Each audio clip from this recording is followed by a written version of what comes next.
the final prophet of God, said to be Mohammad of Islam. This is from Wikipedia. The information I'm about to give you on the founder of Islam, Muhammad Mustafa. And then I have several comments to make on all of it. When Muhammad was 40 years old, he was commanded by God through his angel Gabriel to declare his oneness. And of course, God is one began with the Jewish people and the Hebrew Bible. To the idolaters of the whole world, and to deliver the message of peace to the embattled humanity. In response to this command from heaven, Muhammad launched the momentous program called Islam, which was to change the destiny of mankind forever. He was in Hira when one day the Archangel Gabriel appeared before him and brought to him the tidings that God had chosen him to be his last messenger to this world, and had imposed upon him the duty of leading mankind out of the welter of sin and ignorance into the light of guidance, truth, and knowledge, to be a light to the world, which should sound familiar to the Jewish people. According to the accounts of this Shia Muhammad,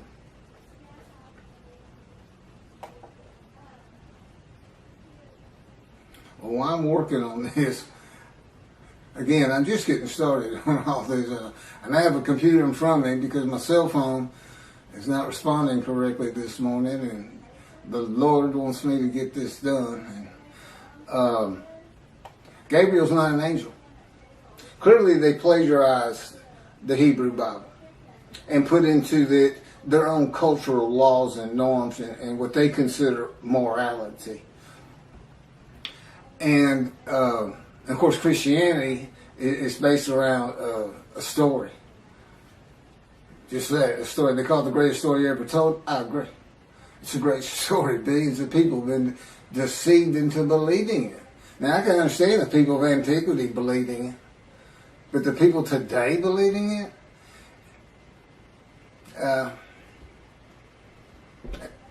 I really don't know what to say about that. I don't know how you can believe God made a human sacrifice to you, and by His blood, by His stripes, we are healed. Again, God made me watch Christian channels, and then there's this one fella, I'll sell you the blessings of David. I said, well, God, what are the blessings of David? I'm thinking.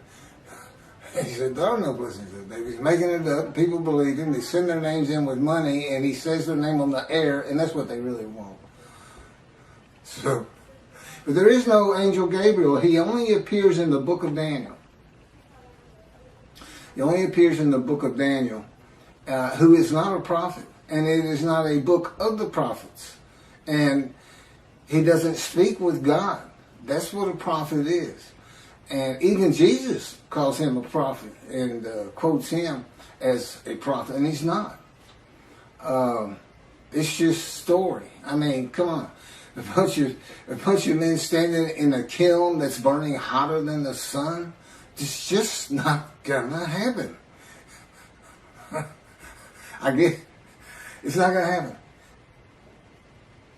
But you read the same things, the leaders of Judaism read the same kind of absolute, that can't happen.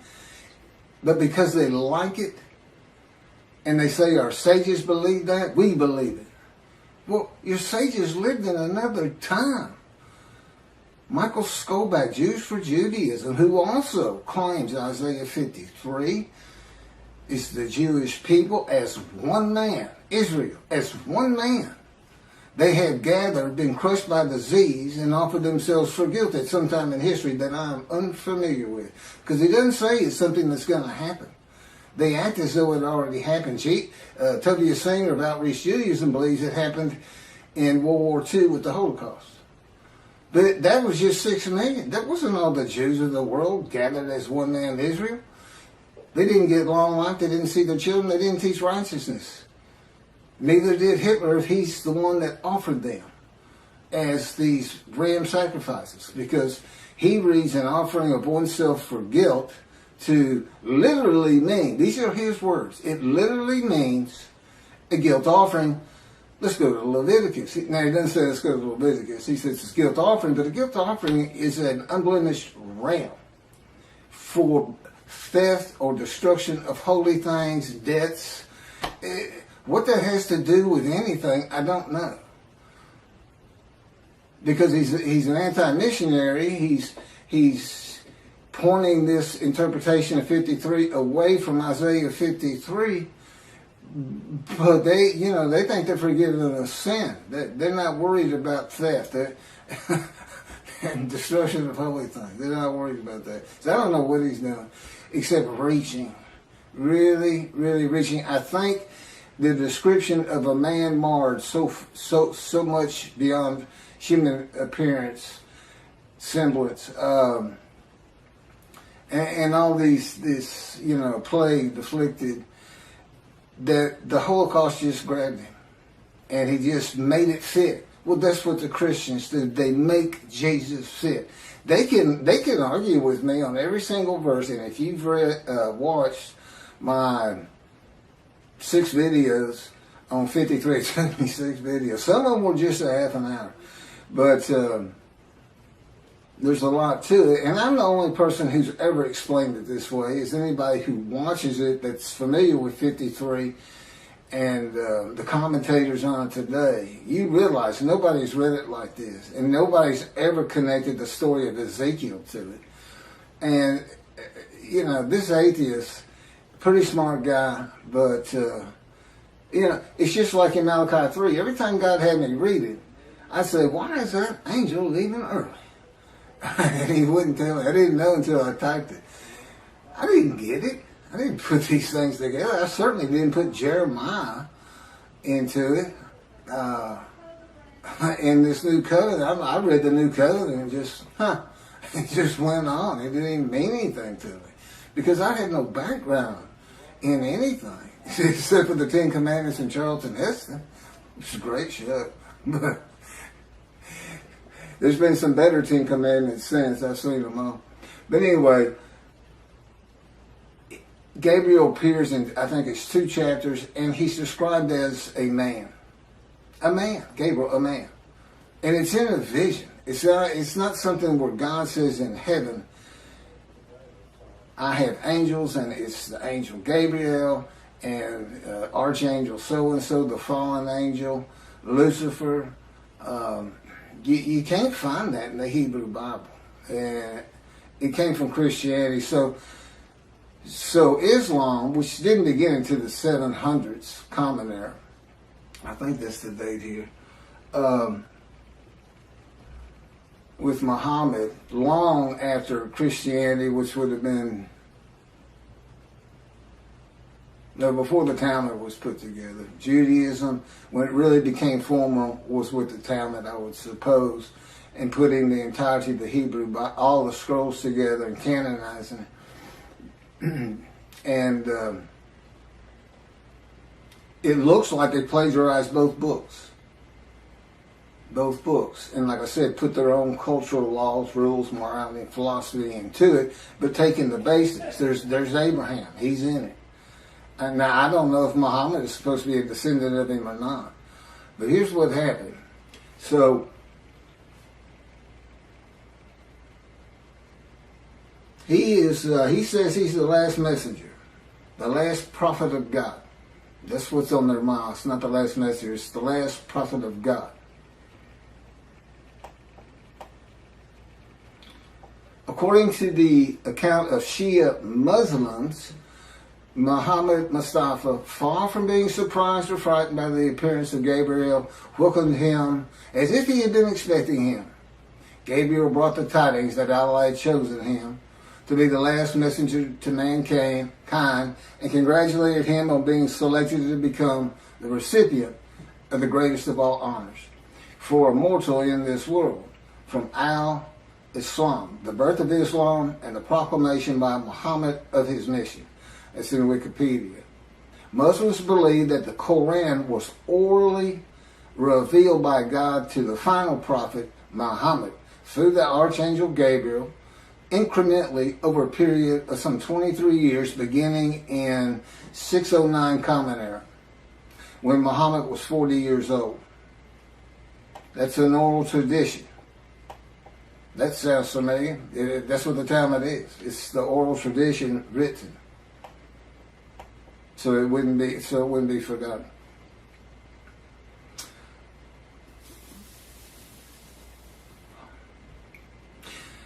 The year, and then he died in 632 Common Era.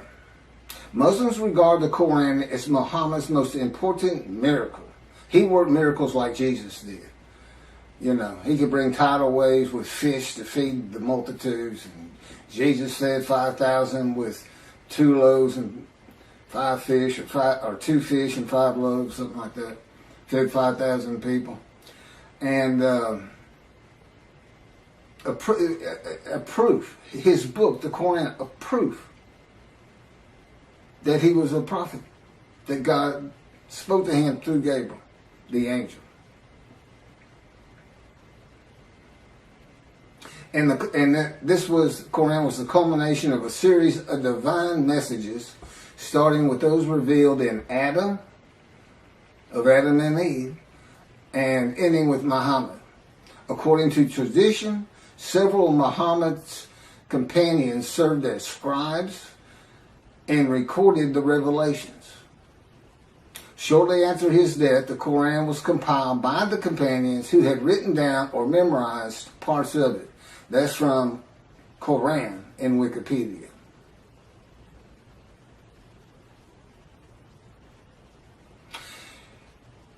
God chose his last messenger. And Allah means God, by the way. It's just not the God of the Hebrew Bible and the God of the Jews. God chose the last prophet, the last messenger, long before the time of Muhammad, when Malachi wrote Malachi. The messenger is Elijah for a time to come. And the time still had not come. The land did lay desolate, but they had not returned. It did not bloom again until 1948. And even then it was a desolation. It took many years to get it going and renew all the old cities like Jaffa and Haifa and Tel Aviv. And of course rebuild Jerusalem. You know, it's a metropolitan area now. Elijah, which of course is me. Now, how do you think Islam's going to react to me? We already know how the Christians are going to react. Not too favorably. Not too favorably. So this, you know, David is here because I'm David.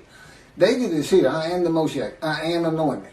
Which means the man of Isaiah 53 is anointed. And the anointment is the alighting of God's Spirit on me. That's how I know I'm the man of chapter 11, verses 1 and 2. Because there is no question that the Spirit and God are within me.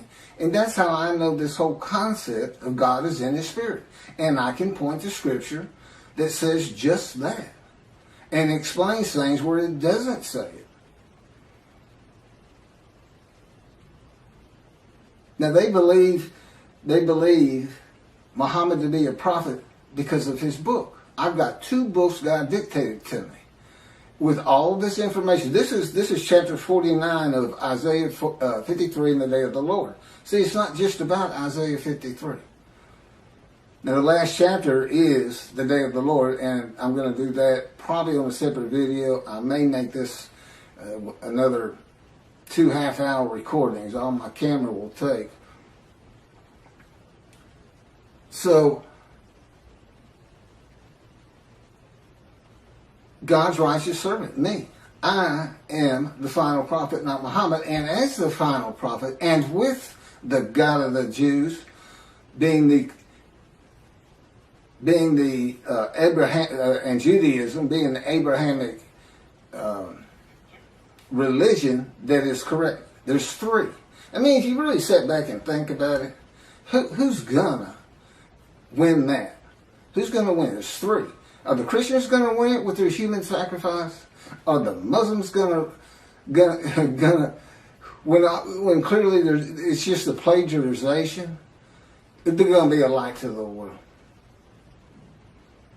Peace and humanity.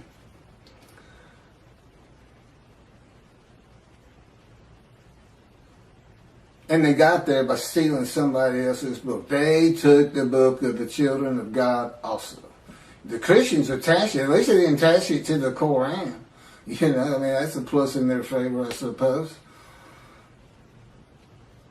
I'm going to go ahead and start into chapter 50. I didn't know all that. I didn't know that they were using an angel that doesn't exist. And he doesn't. I've been had an envision and told and in no uncertain terms there's no such angels. There's no Michael. There's no Lucifer. There's no fallen angel. It's just part of a story because that's what the people in antiquity and today too, to an extent, they just like to believe in that. The Christians got so much jumbled up in their minds. So much of their religion conflicts and doesn't make sense. And they've got entire armies of demonic forces that are at war with God and this and that. I promise you. I know his power like the back of my hand. And there's no contending with him. Whatever he thinks is. He just wills it. Gone. You know. He can take this world and turn it into a pea. The size of a pea just by thinking it. He set off the Big Bang. That's how Genesis starts out. He divides light from dark and this and that. Yeah. We're the dark. And the division is the platform of heaven. And we know we're in the dark because he had to put suns in there for us. So it's kind of a blend. You have to look. The universe, his universe, the unseen realm, and then the real. The universe of real, which is like, objects, solid things, stuff you can see, came with the Big Bang. And it's all within his original unseen realm. So we're a universe in a universe. It's not parallel universes, just one inside another. Totally different from each other. Science, totally different. We can never see the unseen realm except what he would place in our minds.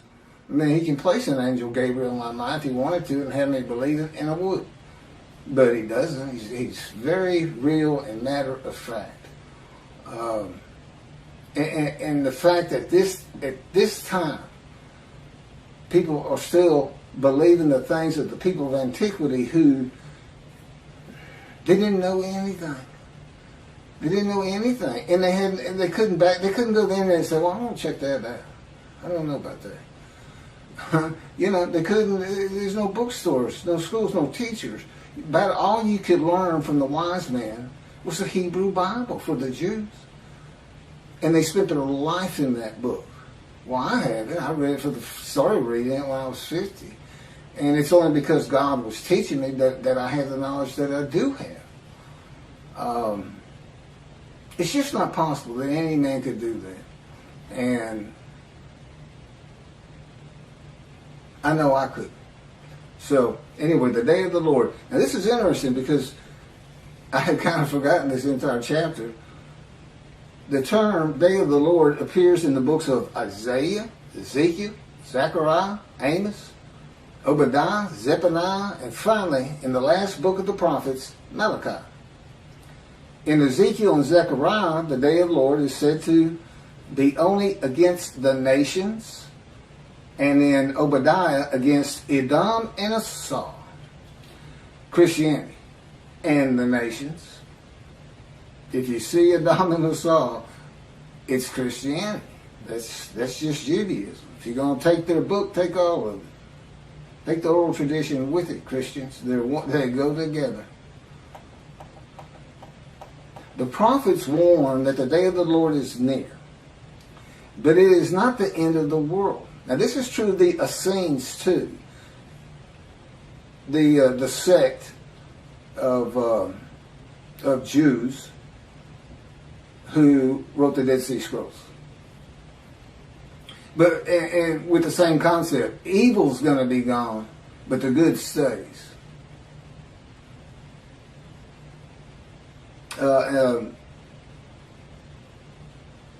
The destiny of the world will be changed. God returns to the earth to dwell among his people in his sanctuary, which he's doing, on his holy Mount Zion in Jerusalem, and the world will know that he sanctifies Israel. Lo, the day of the Lord is coming with pitiless fury and wrath, to make the earth a desolation, to wipe out the sinners upon it. Isaiah 13 and 9. You say, well, see, that's not, you haven't been talking about that day of the Lord. Yes, I have. God's final word on it. Because that's not going to happen. That, again, that's just fun to read. It scares people. And, whoa, war's coming kind of a thing. For a day is near, a day of the Lord is near. It will be a day of cloud, an hour of invading nations. A sword shall pierce Egypt, and Nubia shall be seized with trembling. When men fall slain in Egypt, and her wealth is seized, and her foundations are overthrown. Nubia, Put, and Lud. These are names for for territories that are pre-biblical for the most. They're pre-Abraham. The Hebrew. And all the mixed populations in Cub and the inhabitants of the allied country shall fall by the sword with them. Ezekiel. Ezekiel has an account of all the tribes returning to the promised land, and they all go individually back to the lots of their ancestry. Do you know how many? It is impossible to determine that. Rambam says, I can do it. I can tell him that, can't he? He says, I do it by a spirit, and has no concept whatsoever that God is in his spirit. That the spirit that alights upon me is one of being able to determine your ancestry all the way back to the partitioning of the promised land, and to the tribe you should belong to, that you have the most blood of. Okay. Sounds great, Ezekiel. I'm sure people will love it, but not going to happen. Not going to happen today. That's for sure. Yeah, David's here. The peace in the world. I'm here. It's just about undeniable. This is like 100 times more proof than Moses had. Nobody even knew he was writing the Torah. I'm sure nobody knew. And if they did know, they didn't care. And the fact that God was telling them, they may have believed, they may not have. Many of them would ask him, how do we know you're talking to God? Today he'd say, well, read this. It's called Leviticus. You think I woke up and wrote God's laws without him telling me what to do? Because I thought that's what he was telling me? That's the Christians. I'm getting the word. I'm getting the word from the word. For some reason, they call Jesus the word before he came into body. So they get a word from the word. The word, I think, means God. I'm not sure. But everyone who invokes the name of the Lord shall escape, for there shall be a remnant on Mount Zion and in Jerusalem, as the Lord promised. Anyone who invokes the Lord will be among the survivors. That's from Joel.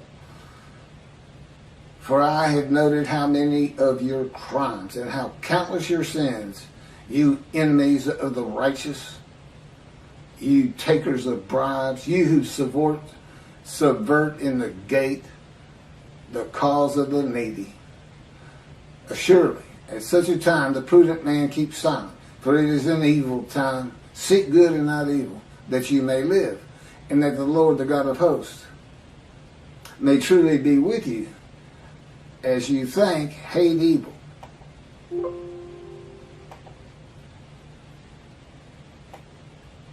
So here's some morality in a great story.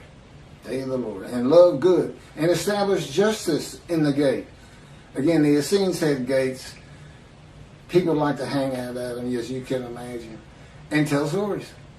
What else are they going to do? If they had enough food and everything, and have all your friends clapping you on the back. Great story, great story. Look at all those Gentiles gathering around. Tell that Jesus story. Tell the Jesus story. Then look at them. They get all giddy. And they'll throw you some money. Yeah, it could happen. Could be like that. And I got a real long, I'm going to skip this one from Zechariah, but finishing up with Zephaniah on this coming of the end of evil.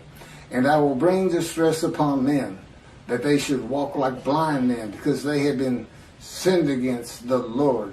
And their blood should be poured out as dust, and their flesh as the dung. Oh, come on. Okay, so let me read a little bit of this one. This is from Zechariah. Now, see, this is like watching a zombie movie. This is like watching a heart show. And we are, most people love to see those every so often, especially as when you're young. As for those people that warred against Jerusalem, the Lord will smite them with this plague. Their flesh shall rot away while they stand on their feet. Their eyes shall rot in their sockets, and their tongues shall rot away in their mouths. In that day a great panic from the Lord shall fall upon them, and everyone shall snatch at the hand of another, and everyone raise his hand against everyone else. Judah shall join the fighting in Jerusalem. The same plague shall strike the horses, the mules, the camels, and the asses. The plague shall affect all the animals in those camps. And on and on. Malachi 3 brings a new concept to the day of the Lord. Why is that? Because it's not going to be in antiquity in Jesus' time. It's not going to be in the Middle Ages. It's going to be in the age of the internet, knowledge, science, medicine, common sense. Oh, that's right, reasoning, and enlightenment. But it's still fun to read. That's the thing, he was writing for antiquity, because this is the kind of stuff they not only, they would believe these stories. And today, we don't believe them. We just think, wow, that's fun to read. So God was writing it for different eras. He wrote for antiquity in the Middle Ages, and then we had the Age of Enlightenment kicking off in about 1600, computers in 1960, to today. The age of the internet.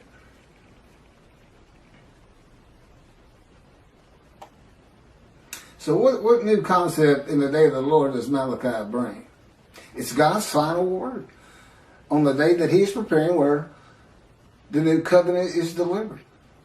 And again, he knew they were going to be dispersed, and apparently he had a pretty good idea when they would be coming back.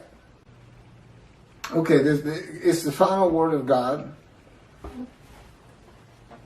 not only on the day of the Lord, but the new covenant. What's he saying? What's really happening? Get away from all these fun stories.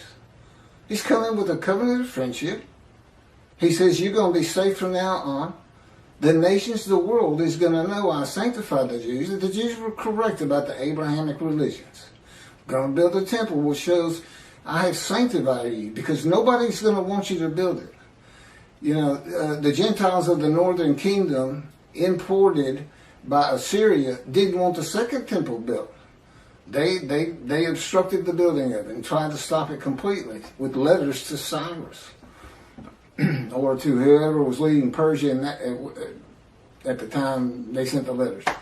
And he says, new covenant, everybody's going to be sin free, holy seed. And since he did the same thing with the exiles, he never says, I'm making you a holy seed to build the temple. He never does say that. But that is what happened. And it's going to happen again. He's going to have that temple built, I don't know, 10, 20 years from now. I don't know. Presumably before I die. But now David, he died before the building of the first temple. Although he had a lot to do with gathering all the materials for it and the wealth that went into it. and Solomon had a home to be honored. There's always a lot of things happening again that are real. As a matter of fact, it took longer to build Solomon's house than the temple. So he must have had a pretty honorable abode, right? That and God talked to him. Now, God doesn't address the nations. As I started out, these different days of the Lord's in the various books, some are just pointed at Christianity, some is the nations. They kind of differ. But Malachi 3 is real clear. It's the Jewish people, the people of the land of Israel, as much as anything. That's the focus. When I come back, the sanctuary to be placed amongst his people in Jerusalem. Although the covenant, the friendship covenant does not say in Jerusalem. I think that's pretty much implied. Although as David purchased the Temple Mount for God after he had failed the test that God put him to, as kind of a making up for it. I watched this land. And I could go back. There's people who have raised millions of dollars for the building of the third temple out there right now. Just on the belief it will happen. God will come. They just don't know how because of the false teachings. Teaching of antiquity. The teachings for people of antiquity. Well, the people today aren't of antiquity. Compared to those people, they are all brilliant geniuses. Every single person who has a computer is a brilliant genius. Knowledgeable. Over these people. So, here's God. Not only is he saying something different than your traditional day of the Lord, he's saying in future times, in the times where man is more enlightened, knowledgeable, we're just going to build a sanctuary and everybody's going to be safe because that's just going to keep people from picking on you as much as they are, and they'll have it in their minds, just don't mess with them. That God could be in there. God might be there after all. Keep the Middle East at bay. And of course, when I die, that's not to say God's not going to continue on as he did with Solomon, with Elijah. That was followed up by Elisha. The Davidic dynasty was supposed to continue the line of David, but I don't believe there's anything his covenant does. Well, my son's a great guy, and God says, would you want me to put him through that? What you've been through? And I thought about it. I said, that'd be good for him. I mean, I really wouldn't wish that pain on anybody. But it changes to so much for the good. And you can't really feel another person's pain. I know that pain. I still live in it. You can't imagine what happened to me just 2 months ago. Oh, I can't. I'm not allowed to tell you, and I wouldn't tell you. But it was brutal. It went from, I had my top 5 things that he's done to me, and it moved up to, it went by everybody to number 1. It made number 1. I hope that's the culmination of those events. So anyway, lasted about 3 months. So back to this. So it doesn't address the nations, but only Israel and its people, which is all Jews of the world. Everybody in the world is forgiven. Doesn't mean you go to heaven. Got to be in right standing. And hopefully this is going to be, there's all the Jews aren't coming back to the promising to Israel. But I think my presence, and particularly if you build the temple, and then consider this. The nation, if you think the Christians are friendly to you today, you're not going to be saying that 2 or 3 years from now. Not when you can put in their face, we told you we were right. Because that's what they're always telling you. You don't know how to read your own Bible. That's Jesus. That 53 is Jesus. And you've got all the arguments that I'm putting before you. By the way, this Isaiah 53 in the day of the Lord, every single one of the 50 chapters is summarized in a paragraph. A few of them 2 paragraphs. as an addendum. If nothing else, you stop it. It's like 6 pages. I don't know how many pages. It might be more than that. Okay, it might be a lot more than that. But anyway, if you're in a bookstore, just flip to the back, read the addendum, and just see all the different things that are addressed that really aren't Isaiah 53. The first 20 chapters are kind of like, you need to have this knowledge. You need to know about angels and God and his angel. And a lot of I've kind of broached, but moving on. God says, of course, you've heard this, behold, I'm sending my messengers to clear the way before me, to build the temple, and the Lord whom you seek shall come to his temple suddenly. The messenger is Elijah in verse 23. As for the angel of the covenant that you desire, he is already coming. I've talked about that. The angel of his presence brings the new covenant, Jeremiah 31. All Jews are forgiven of their sins and iniquities.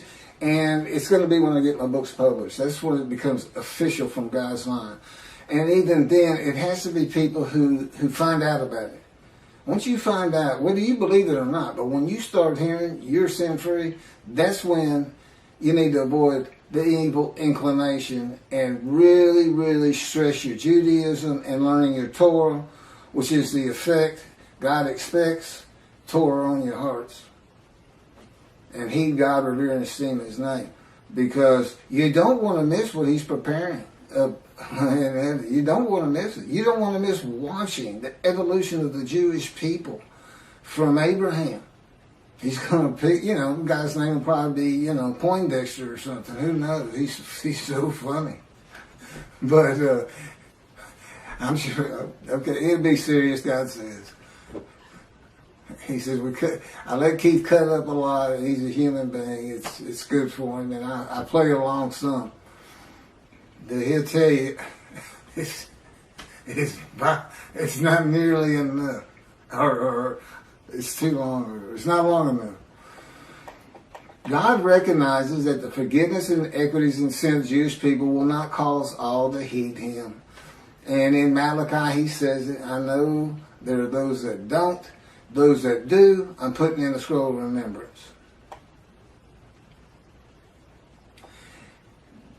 In Christianity, believing in Jesus and accepting him as his one Lord and Savior brings sin forgiveness and entry to heaven when he returns.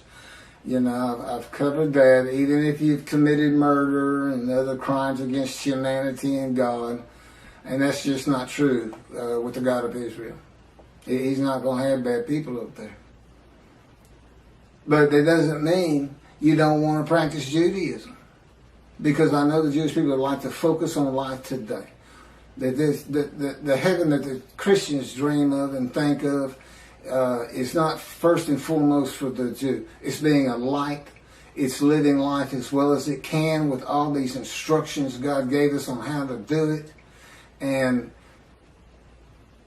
so this is bonus time, and God knew that. You just have to understand, he's able to play these things out in his mind as though he sees the world, the evolution of generations and cities being built and things being invented and knowledge and universities coming in.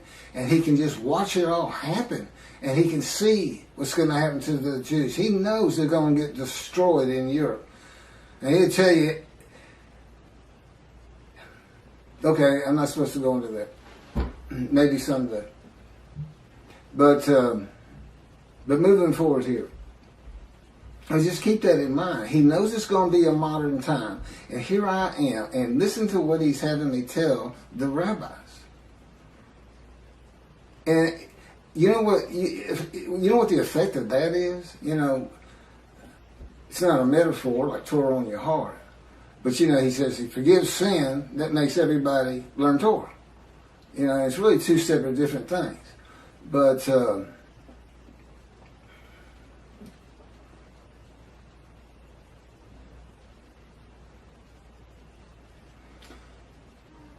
anyway, God knew in modern times of secularism and reliance on science, medicine, and technology that his righteous servant might not be recognized. The utter destruction is simply on its way, just like it was with the Assyrians, Babylonians, and the Romans long ago.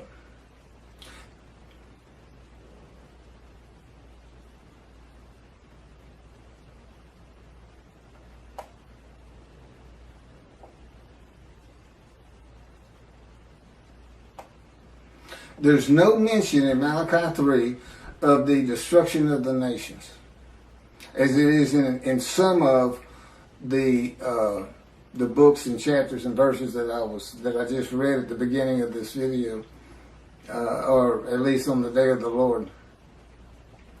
It is implied there will be destruction in the land of Israel, because God says, if He doesn't do it, when I come, it will be with utter destruction, as though there's going to be some, and there would be, to take the Temple Mount. It'd have to be something like the 6-day war. I don't think Israel would ever just storm it and say, well, that's it, we're just tired of it. You gotta go. And unless there's some heinous act done, like a nuclear suitcase bomb, where they finally say, that's it. Only Jews in this land, and we don't care what it takes. That's what they did to us. They just threw us out.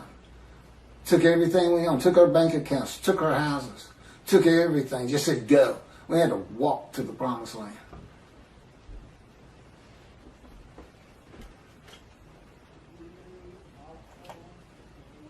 But it's the building of the third temple. Now, I remember now. It's the building of the third temple. That's what's so important. Defeating the enemies of the nations that come against Israel, and the sanctification of Israel as a land and people blessed by God with His presence in His sanctuary, is how utter destruction is avoided in the awesome, fearful day of the Lord. So it's the exact opposite. He's not coming to destroy evil. He's coming to safeguard the Jewish people, so we don't see a Holocaust again. Basically, that's what He's telling you. If the land were destroyed today by nuclear bombs from Iran, 10,000 missiles launched at the same time from Lebanon, and don't care, the sling of David, their protective system to bring down rockets is never going to be able to stop that. And you got 7 million Jews there. And we lost 6 million in the Holocaust. And that's such a brutal thing and brutal time. I still have a hard time understanding how we've already advanced so far, as awful as things are even today, from that. Well, people could, the Nazis, they singled out children. That was their favorite kill. If they were running low on bullets, instead of shooting the kid or gassing them, they throw them in those kilns alive. So, that's just, and it's a people. It's not some madman. It's not Dahmer. It's not just one crazy person out there. It was an entire country, and it wasn't just there. Russia was doing the same thing. They were hauling them out of their houses, making them dig ditches, and just going down. Family members, father, son, kids, or kids first, then throw them in there. Whole blocks, whole neighborhoods.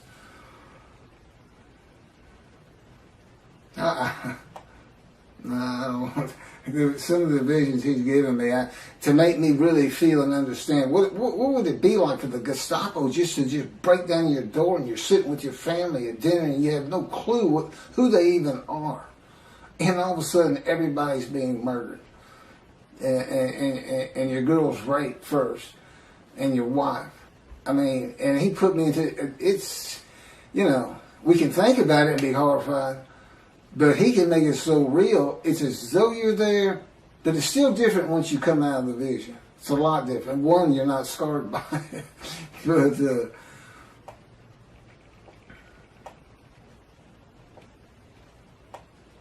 I have a lot of things that's just about it for the day of the Lord that I have.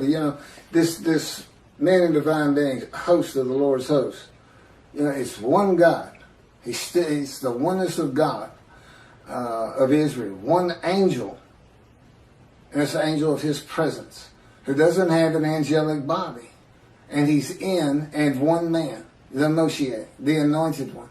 And the anointment is the spirit of lighting and entering you. That's the anointment. There's no oil as in our world of the, I call it the real, and God's world, the unseen realm, which is a universe inside a universe, and he's responsible for this one. You know, he made a division of the heavenly bright white light you can't even see in it. That he kind of shows me in visions when we're dealing with David in the temple. It's not the same temple that's on the ground here. It's different, but still the temple, still got the walls. There's a lot of similarities, but in one vast room, it's that bright white light, and in the other is the king's throne and water coming out, flowing down the steps out front, and so here he is in a future time. See, a time is coming in the future, in the year. He didn't say in the year 2020 or anything like that. But again, he knew exactly what was going to be like. He knew to come to me in 1957 or select me when the first satellite was launched into the air by Russia, Sputnik. And he said that's when he touched my arm and disfigured me. He really won't. You know, you say, well, how can you not trust him or not believe him or this or that? Because I'm in the fire of refinement. Lying to me is just part of it.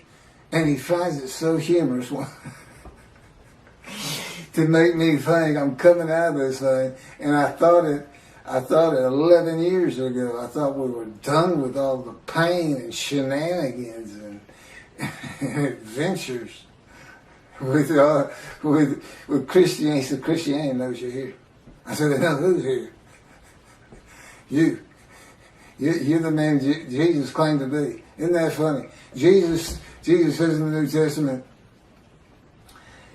to his people, to his 12 at least, do not listen to those who come in my name. Which is kind of funny because if he comes, he said, I'm Jesus, then I'm supposed to listen to him. But the fact is, he came in my name. He came as a teacher of righteousness. He came as the man of Isaiah 53. He came in my name, and that's given me all kinds of trouble to get this thing going, to do what I have to do for God, to keep utter destruction from Israel, and to save the Jewish people. I've got these Christians who believe in human sacrifice. I got these rabbis who believe a man of 100 years is suddenly going to be thought a child, and every single human being, every Chinese, every Korean, every Eskimo, every one of them suddenly are going to go, the Jews have been right all along. We need to exalt them. Let's take our stuff and give it to them and till their land for them. And look, there's no pain anymore. It's like I died. The Messianic era is heaven on earth. That's what antiquity believed in, and the resurrection. So I got to deal with that. Aren't they supposed to be protectors of the Jewish people? Follow God's laws, have better lives, morality. Look at, you don't just go hurt people. You don't keep people from doing what they need to get done with lies and false teachings. Oh, I'm sorry, I fell into the rabbis again. I call it a lie when you say the Jewish people gathered as one were stricken and plagued with disease as one, and as one offered themselves for guilt to God, passing a test of devotion, and that they then went out and had long lives, all saw their children, and they made the rest of the world righteous. Well, let's see you do it, Israel. Hey, rabbis, Tobias Singer, Michael Skoback, all you people who preach Israel as the man, the Jewish people, described in Isaiah 53, I want to see you, since you want me to go build a temple as David, you want me to bring peace between the nations and throughout the earth, you want me to end pain in the individual, you want me to teach billions of Chinese how to speak Hebrew, That's what you want me to do? I want to see you make the world righteous. I'm the righteous servant, and I dedicate it, and I pass it to you. How you like that? I'm not going to let you stop me, and guess what?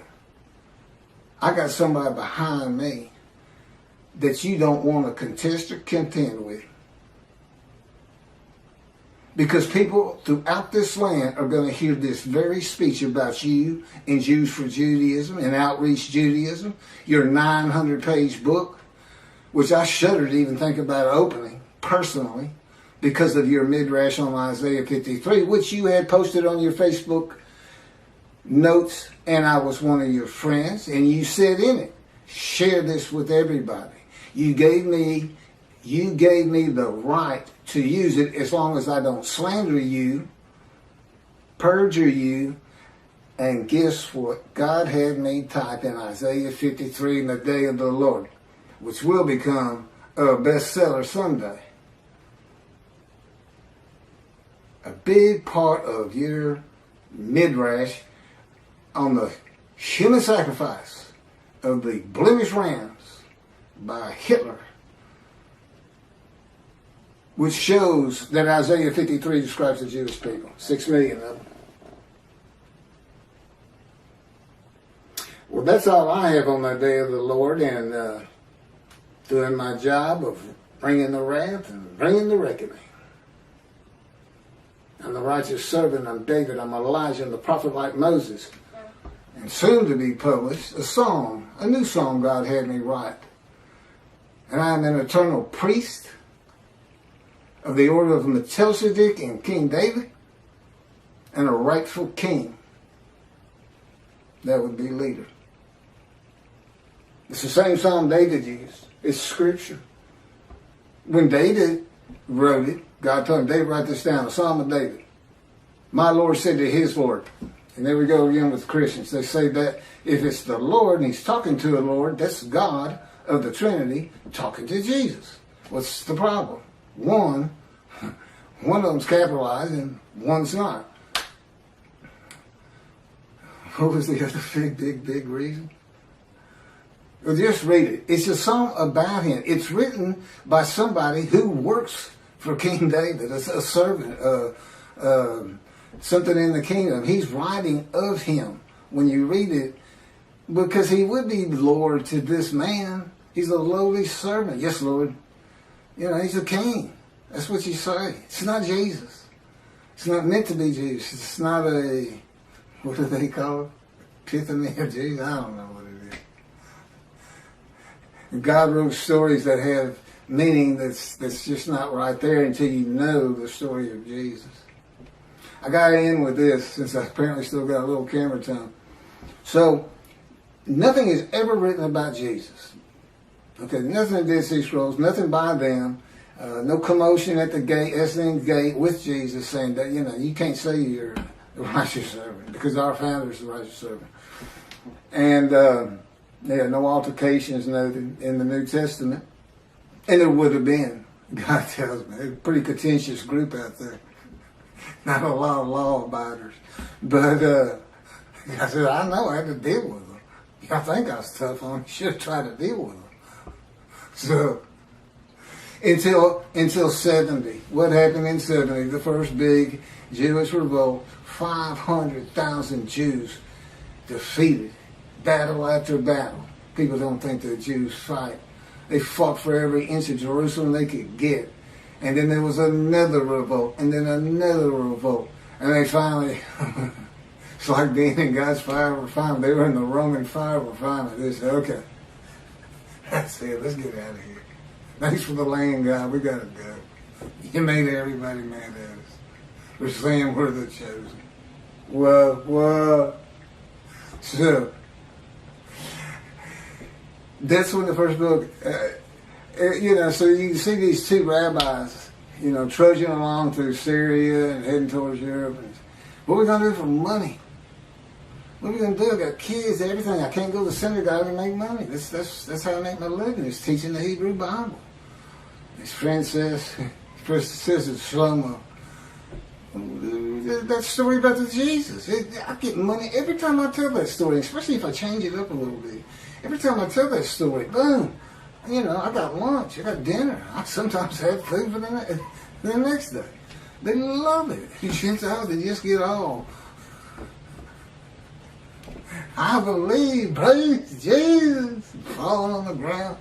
Holy rollers. That's where the first holy rollers came from. If you don't know what that is, look it up. He says, you got it. They love this stuff. And Slow-Mo looked at him and said, oh, you got to be kidding me. You can't put that story in the Hebrew Bible. You can't connect Moshiach to that. He comes in, rides ass in Jerusalem, and defeats Rome, and becomes king of the world. What are you talking about? We'll just change it.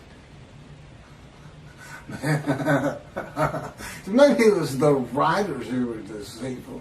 That it would only be because there was no Jesus. Nothing written about him. Are you kidding me? Man's walking on water, feeding everybody. The blind see, the crippled walk, dead or risen. You think he'd have probably taken the Roman leader's position from him. That's what he would have done, and just made them leave. He'd used his head instead of trying to fight them hand-to-hand combat.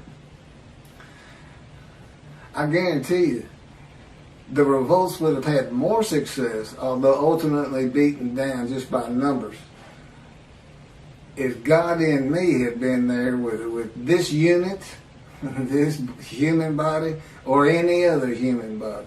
Just because he knows everything. He said, it'd be more like the Americans fighting the British, hiding in trees and bushes and stuff. So anyway, thank you. Tell anybody who's interested in Isaiah 53 that there's a new take on it. There's new explanations. And tell them it's the leper scholar. That's from the Talmud, Babylonian Talmud. There's actually, it's quoted something, Sanhedrin 9b. I'm not sure if that's in the Talmud or it just gets spoken of in the Talmud. I know the Sanhedrin, I know what they are. But I don't recall seeing anything that in the Talmud, Sanhedrin is like a special book or something, or some extra, or a section. I don't recall ever seeing that. And again, this is where, God, I'm still a human. I'm still Keith. And the way he does that is I still can't find my car keys. If I had a car. And, I'm the same old forgetful person. He keeps me forgetful. But I'm still a lot better than I was. Anyway. It was easier using my computer, but I don't know what it looks like on the video with me looking down so much. And so much today I was reading and not being able to, like Isaiah 53, it's on the tip of my tongue anytime. But I hadn't looked at these two in a couple of years.